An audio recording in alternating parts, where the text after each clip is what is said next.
మొదటి సమూయేలు గ్రంథము 20వ అధ్యాయము. అప్పుడు యోనాతాను, ఇశ్రాయేలీయులకు దేవుడైన యెహోవా సాక్షి, రేపైనను ఎల్లుండి అయినను ఈ వేళప్పుడు నా తండ్రిని శోధింతును. అప్పుడు దావీదునకు క్షేమమవునని నేను తెలుసుకొనిన ఎడల నేను ఆ వర్తమానము నీకు పంపకపోవుదునా?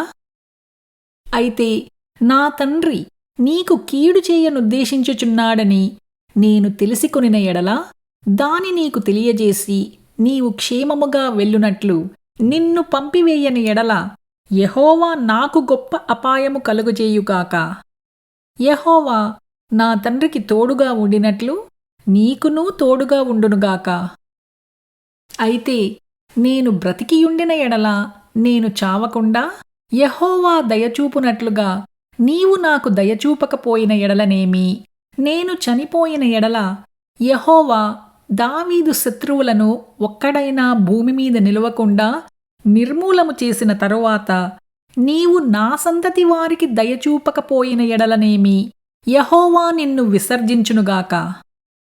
ఈలాగున యెహోవా దావీదు యొక్క శత్రువుల చేత దాని విచారించినట్లుగా యోనాతాను దావీదు సంతతి వారిని బట్టి నిబంధన చేసెను.